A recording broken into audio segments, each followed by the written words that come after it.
រាគឺជាតំបន់ថ្មីដែលមានសក្តានុពលបំផុតសម្រាប់ការរស់នៅនិងការវិនិយោគនាពេលអនាគតឥឡូវនេះគម្រោងថ្មីដ៏ប្រណិតបានបើកលក់ជាផ្លូវការហើយស្ថិតក្នុងតំបន់អភិវឌ្ឍថ្មីដែលមានសក្តានុពលបំផុតជាប់ផ្លូវធំក្នុងតំបន់កំពុងរីកចម្រើនយ៉ាងឆាប់រហ័សនិងមានសក្តានុពលខ្ពស់ក្នុងការវិនិយោគនាពេលអនាគតអគារពាណិជ្ជកម្មភ្លោះនេះមានកម្ពស់6ជាន់ទៅ7ជាន់រចនាបថតាមបែបអឺរ៉ុបនៅក្នុងមួយជាន់ជាលំហពាណិជ្ជកម្មធំទូលាយមានចំណតឯកជនក្រោមដីនិងបំពាក់ជូនចណ្ដារយន្តដ៏ទំនើបមានភាពងាយស្រួលក្នុងការប្រកបអាជីវកម្មទៅតាមតម្រូវការរបស់លោកអ្នកសម្រាប់លក្ខខណ្ឌបង់ប្រាក់មានភាពងាយស្រួលលោកអ្នកអាចយកកម្ចីជាមួយធនាគារបាន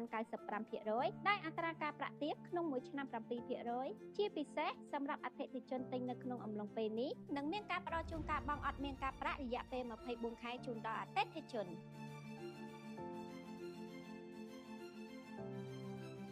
ដូច្នេះប្រសិនបើបងជាម្ចាស់អាជីវកម្មដែលមានតម្រូវការបើកឬពង្រីកអាជីវកម្មរបស់ខ្លួន